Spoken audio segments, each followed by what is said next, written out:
Myself, Dr. Jugal Kishore Dadij, Assistant Professor, Department of Non-Violence and Peace, Jain विश्व Bharti institute Ladnun. मैं दूरस्थ शिक्षा निदेशालय द्वारा संचालित राजनीति विज्ञान के पाठ्यक्रमों में बीए सेकेंड ईयर का फर्स्ट पेपर विश्व के प्रमुख संविधान की फर्स्ट यूनिट आपको पढ़ाने जा रहा हूं। हम लोग सबसे पहले बात करेंगे विश्व के प्रमुख संविधान, मेजर गवर्नमेंट। उसके अंदर ब्रिटेन के संविधान की अगर अपन बात करें तो ब्रिटेन का संविधान का उदय कहां से हुआ, ब्रिटेन का संविधान क्या है, इसका विकास कैसे हुआ, ब्रिटेन के संविधान की वर्तमान स्थिति क्या है, बदलते परिवेश के अंतर्गत ब्रिटिश कॉन्स्टिट्यूशन की उपयोगिता क्या है। विश्व के संविधानों का अगर अपन अध्ययन करें तो सबसे पहले ब्रिटेन ही एक ऐसा देश है जिसके अंतर्गत संविधान का निर्माण हुआ। यह निश्चित है कि ब्रिटेन का संविधान एक अलिखित संविधान है जो समय और परिस्थितियों के आधार पर विकास में हुआ है। ब्रिटिश संविधान लिखित संविधान नहीं है। ब्रिटिश संविधान संविधान सभा के द्वारा निर्मित संविधान नहीं है, बल्कि एक विकास का परिणाम है। ब्रिटेन प्राचीन काल से ब्रिटेन के अंतर्गत राजतंत्रीय शासन प्रणाली प्रचलित थी। हम लोग एंग्लो सैक्सन काल की बात करें, सबसे पहले ब्रिटिश संविधान के अंतर्गत एंग्लो सैक्सन की बात करें तो वहां पर सीमित राजतंत्र था, राजतंत्रीय मोनार्की सिस्टम था, राजा महाराजाओं का शासन था। और उसी के अंतर्गत बाद में नॉर्मल काल का उदय हुआ और उस नॉर्मल काल के अंतर्गत हम लोग देखते हैं राजकीय निरंकुशता, सीमित राजतंत्र के अंतर्गत निरंकुश शासन व्यवस्था का उदय हुआ। निरंकुश शासन व्यवस्था के पश्चात लंकास्ट्रियन काल की बात करें तो वैधानिक संस्थाओं का उदय हुआ। वैधानिक संस्थाओं से तात्पर्य हमारा है कि वहां पर जो प्रिवी काउंसिल थी, पार्लियामेंट्री सिस्टम था या आपके कैबिनेट थी, उनके लघु आकारों का राजा को परामर्श देने के लिए छोटी छोटी संस्थाओं का उदय हुआ। ऐसी स्थिति के पश्चात ट्यूटर काल आया और ट्यूटर काल के अंतर्गत हम लोग देखते हैं कि कठोर राजतंत्र की स्थापना हुई। पुनः जो मोनार्की सिस्टम था उसमें राजाओं और महाराजाओं का जनता के ऊपर पुनः कठोर नियंत्रण होने लगा। स्टुअर्ट काल एक ऐसा काल था जिसके अंतर्गत हम लोग देखते हैं कि लोकतंत्र की स्थापना हुई, क्योंकि इस काल जो ट्यूटर काल है और स्टुअर्ट काल है, इन दो काल के अंतर्गत ब्रिटेन के अंतर्गत 1215 का मैग्ना कार्टा प्रस्ताव पारित हुआ था। 1689 का बिल ऑफ राइट्स पारित हुआ था। 1688 के अंतर्गत गौरवपूर्ण क्रांति हुई थी। गौरवपूर्ण क्रांति का तात्पर्य है कि बिना रक्त बहाए एक सामाजिक व्यवस्था के अंतर्गत, कॉन्स्टिट्यूशन के अंतर्गत परिवर्तन हुआ और इस परिवर्तन का परिणाम यह हुआ कि वहां पर लोकतंत्र की स्थापना हुई।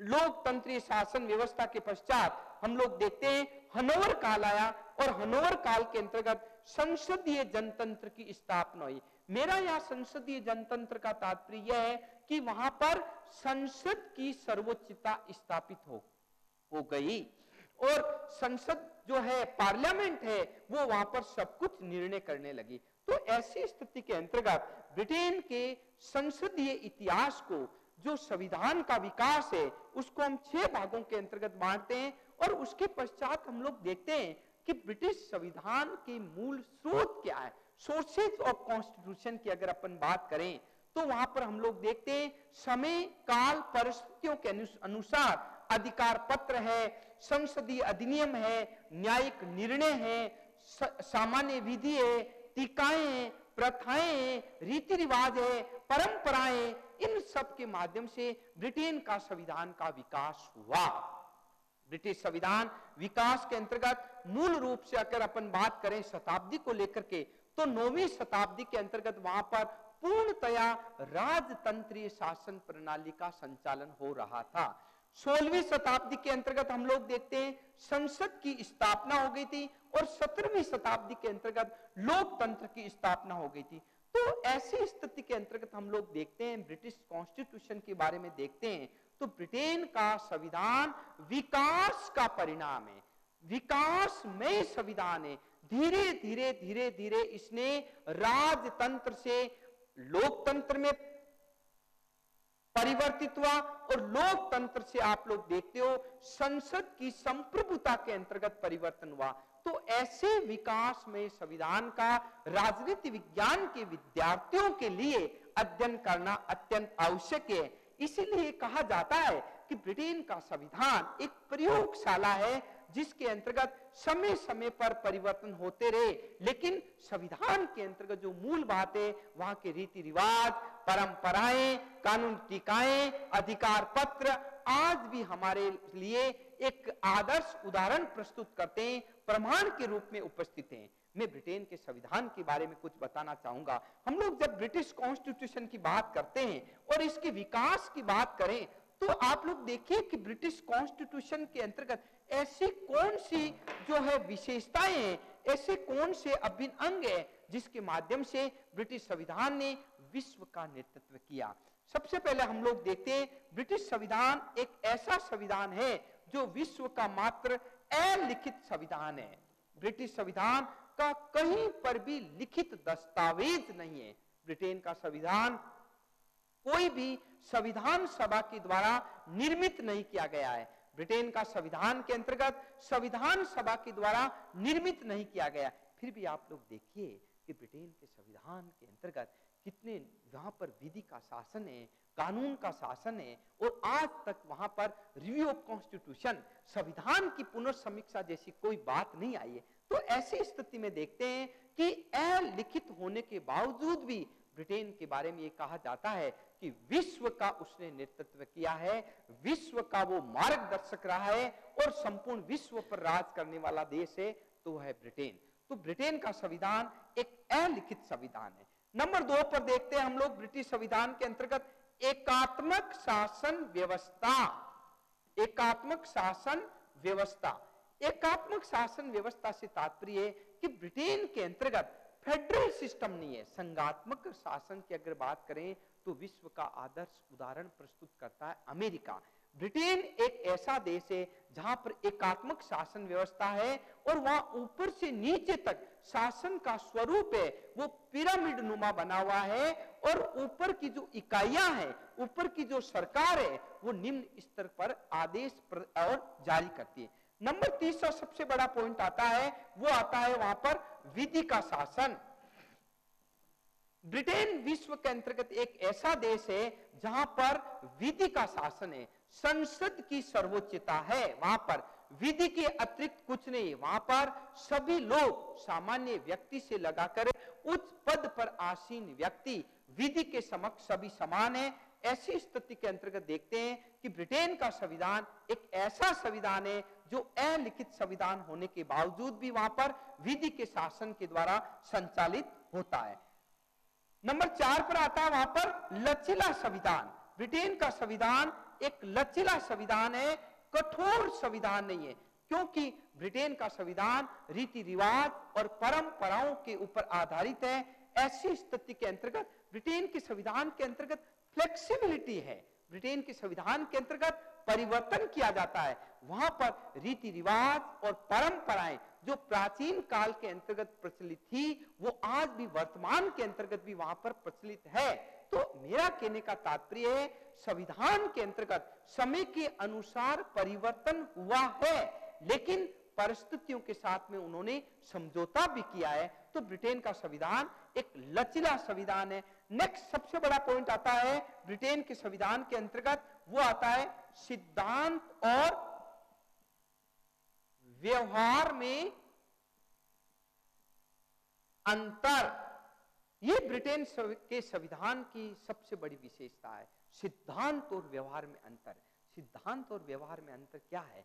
ब्रिटेन के अंतर्गत जो कुछ दिखाई देता है वो वहां पर है ही नहीं, और जो दिखाई नहीं देता है वो वहां पर है। अर्थात ब्रिटेन के अंतर्गत मूल रूप से सिद्धांत के अंतर्गत हम लोग देखते हैं वहां पर राजतंत्रीय शासन प्रणाली है। लेकिन व्यवहार के अंतर्गत हम लोग देखते हैं वहां पर लोकतंत्रीय शासन प्रणाली, अर्थात difference between theory and practice, सिद्धांत और व्यवहार के अंतर्गत अंतर है। राजा नाम मात्र का बना हुआ है, राजपद पर आसीन है, नाम मात्र की शासन व्यवस्था को संचालित करता है, लेकिन वास्तविक शक्तियां वहां पर प्रधानमंत्री और उसके मंत्रिमंडल के अंतर्गत निहित है। तो ऐसी स्थिति के अंतर्गत हम लोग देखते हैं सिद्धांत और व्यवहार के अंतर्गत वहां पर अंतर है। नेक्स्ट आता है कि ब्रिटेन का संविधान के अंतर्गत संसद की सर्वोच्चता, संसद ये सर्वोच्चता, ब्रिटेन के बारे में ये कहा जाता है कि संसद एक स्त्री को पुरुष और पुरुष को स्त्री बनाने के अतिरिक्त सब कुछ कर सकती है। डी लॉमे ने कहा है, डी लॉमे ने इस बात को कही है कि संसद के पास में इतनी अधिक शक्तियां हैं कि वो एक मुजरिम व्यक्ति को भी वहां पर अपना न्यायाधीश मुकदमे का घोषित कर सकती है, एक अनपढ़ व्यक्ति को वो प्रौढ़ घोषित कर सकती है। यानी कि ब्रिटेन की संसद के पास में सब कुछ शक्तियां हैं, वो चाहे जैसा कानून बना सकती है, चाहे जैसे संविधान में संशोधन कर सकती है। अर्थात ब्रिटेन की संसद विश्व की सबसे अधिक शक्तिशाली संसद है और बहुमत के रहते हुए वे सब कुछ कर सकती है। केवल जो प्रकृति के द्वारा निरूपित किया गया है कि एक स्त्री को पुरुष और पुरुष को स्त्री बनाने के अतिरिक्त सब कुछ कर सकती है। नेक्स्ट आता है वहां पर सीमित राजतंत्र, सीमित राजतंत्र। ब्रिटेन एक ऐसा देश है, ब्रिटेन के बारे में ऐसा कहा जाता है कि विश्व के अंतर्गत 5 राजा ही जीवित है, 4 ताश के पत्तों के राजा और एक ब्रिटेन का राजा।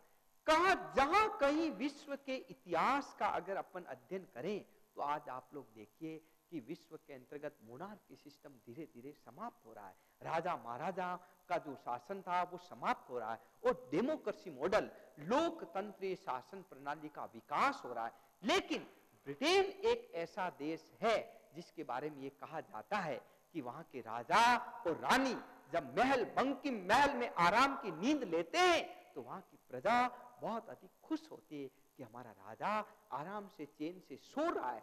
तो मैं ये कहना चाहूंगा कि ब्रिटेन विश्व का एक ऐसा देश है जिसके अंतर्गत सीमित राजतंत्र, आज भी वहां पर मोनार्की सिस्टम जीवित है, चाहे वहां पर राजा हो और चाहे रानी हो। मैं ये कहना चाहूंगा ब्रिटेन का इतिहास का अगर अपन अध्ययन करें तो उसकी शुरुआत ही मूल रूप से है वो जो है राजतंत्रीय शासन प्रणाली के द्वारा उसका शुरुआत हुई है और उसी शुरुआत को कंटिन्यू रखते हुए विश्व के अंतर्गत कितने ही तूफान आए हो, विश्व में कितने ही बड़े बड़े दिग्गज जो मोनार्की सिस्टम के महल थे, राजा महाराजाओं का जो एक छत्र साम्राज्य था वो धीरे धीरे ताश के पत्तों की तरह बिखर गया है, कब्र में दफन हो गया है। लेकिन ब्रिटेन एक ऐसा देश है जो आज भी अपने राजतंत्र को बचाए हुए है। इसके पीछे मूल में कारण बताता हूं कि ब्रिटेन का राजा बहुत अधिक धीरे धीरे समय के साथ में परिवर्तन हुआ और परिवर्तन होने के कारण भी आप लोग देखिए कि 1668 के अंतर्गत वहां बिना रक्त बहाए गौरवपूर्ण क्रांति हुई और वहां पर राजतंत्र से लोकतंत्र के अंतर्गत स्वतः सत्ता के अंतर्गत परिवर्तन हो गया। नेक्स्ट आता है वहां पर ब्रिटेन के अंतर्गत जो आ रहा है वो द्विदलीय पद्धति। ब्रिटेन के अंतर्गत द्विदलीय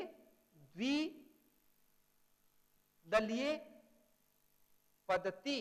ब्रिटेन विश्व का एक ऐसा देश है जहां पर एक स्वच्छ परंपरा का निर्माण हुआ। हालांकि हम लोग देखते हैं कि ब्रिटेन के अलावा अनेक ऐसे देशों के अंतर्गत जो है वहां पर जो राजनीतिक दल पाए जाते हैं, लेकिन ब्रिटेन के अंतर्गत शुरू से उदार दल और अनुदार दल द्विदलीय पद्धति थी और आज भी हम लोग देखते हैं कि उन्हीं राजनीतिक दलों का विकास हुआ है, पुष्पित हुए हैं, पल्वित हुए हैं। ऐसी स्वच्छ परंपरा अन्य देशों ने इसको अंगीकृत किया है और इसका मूल कारण है कि ब्रिटिश लोग अपने रीति रिवाज और परंपराओं को कायम रखते हैं। नेक्स्ट आता है वहां पर शक्ति संतुलन सिद्धांत को महत्व नहीं, शक्ति संतुलन सिद्धांत को महत्व नहीं। हम लोग देखते हैं कि विश्व के अंतर्गत कहीं न कहीं पर जो है शक्तियों का पृथक्करण पाया गया है। मॉन्टेग्यू ने कहा कि कार्यपालिका, व्यवस्थापिका और न्यायपालिका, हम लोग देखते हैं शक्तियों का पृथक्करण पाया जाता है, लेकिन ब्रिटेन विश्व का एक ऐसा देश है जहां पर शक्तियों का पूर्णतः पृथक्करण नहीं है। वहां पर जो कार्यपालिका है, व्यवस्थापिका है, वो एक दूसरे से मिले हुए हैं।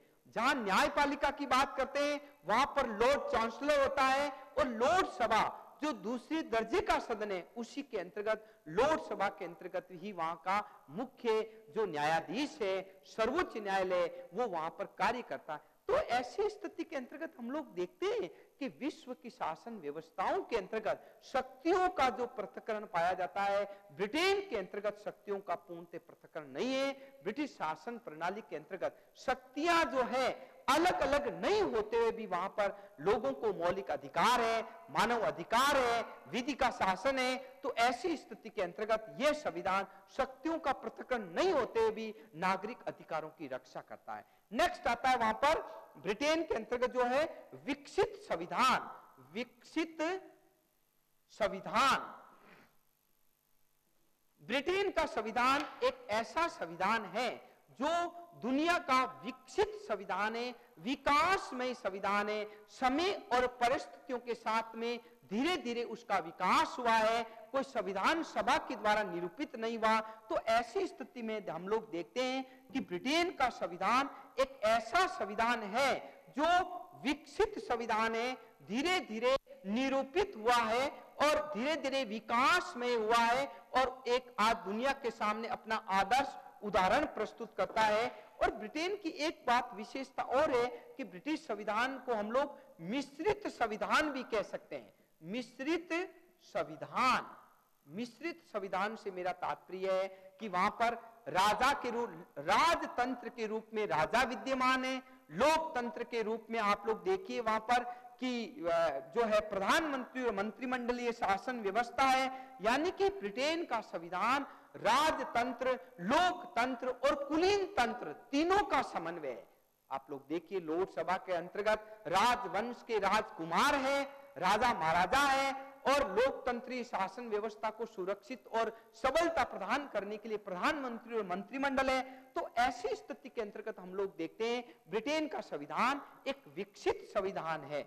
मूल रूप से जो बात आ रही है हमारे सामने ब्रिटिश संविधान के बारे में, तो मैं ये कहना चाहूंगा कि विश्व के अंतर्गत जितनी भी शासन प्रणालियां हैं उसमें ब्रिटेन के संविधान का अगर अपन अध्ययन करें तो वास्तव में राजनीति विज्ञान के विद्यार्थियों के लिए प्रेरणा का स्रोत बनेगा कि यह संविधान एक ऐसा संविधान है जिसके माध्यम से हम लोग ने प्रेरणा ग्रहण किए, दूसरे देशों ने इसको प्रेरणा के रूप में अपने संविधान के अंतर्गत इन जो नियमों, सिद्धांतों और विशेषताओं को अंगीकृत किया गया है। इसीलिए ब्रिटेन का संविधान विश्व का एक महान संविधान